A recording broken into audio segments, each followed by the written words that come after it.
Plaintiff Jasmine Hudnell says the defendant is her cousin, and they have always been competitive, especially when it comes to men.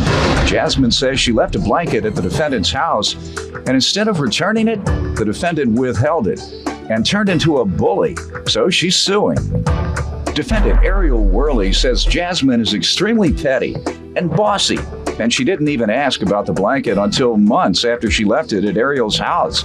Ariel admits that she left Jasmine's blanket at a friend's house, but says that friend now refuses to return it. Start with you.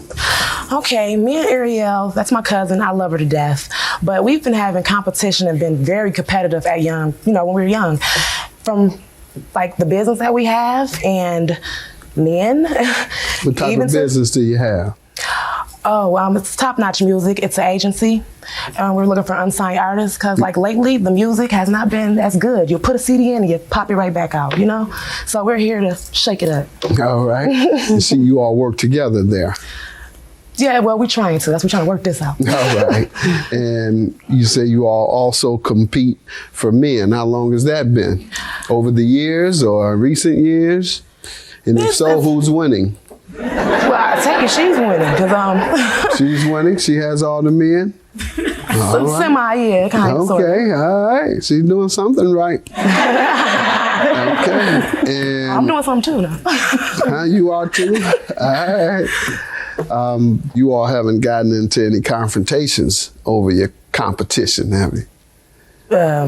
You all shouldn't go that far. Yeah. And you're here today suing her about a blanket. Correct.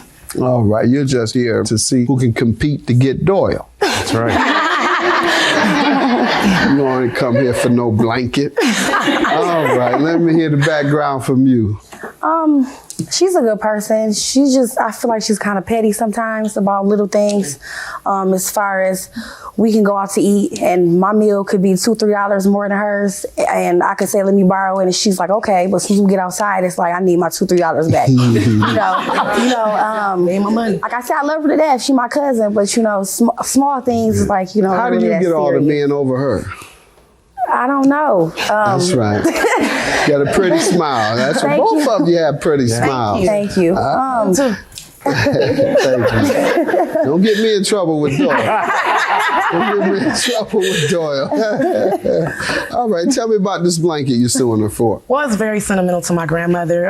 My cousin had gave it to her, got it for her before he went to the war, which he's in Iraq right now.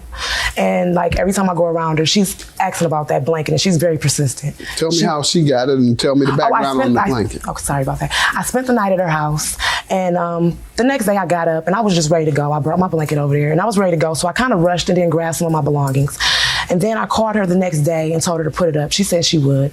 Okay, and then like a week later, I called her for the blanket. Then I started getting a runaround. And I'm just like, wow. Like what?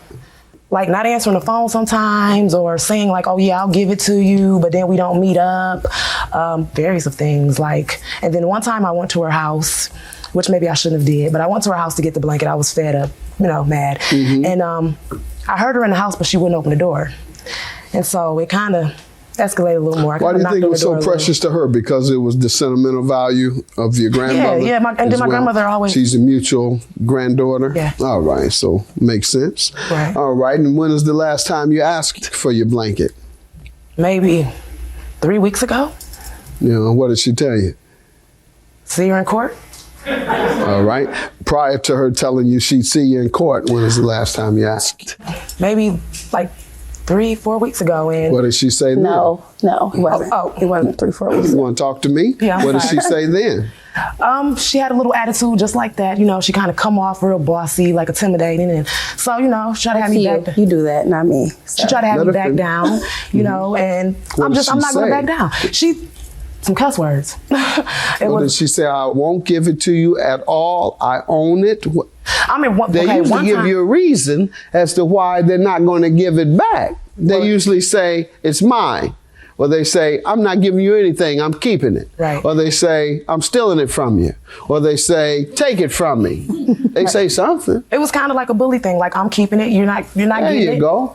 All right. That was the end, and so. Okay, she never gave you a reason as to why she's keeping it? I mean, I think at the beginning we just didn't meet up, but then towards the end, I think her, like somebody else took it out the house and she didn't have it. So Gotcha. she felt guilty, so she would make up excuses. All right, gotcha. She kept giving you excuses, saying that somebody has it, not showing up when she said she'd show up to give it to you. Right. But essentially, you believe it's because the sentimental value that it has among the family because it's your grandmother's.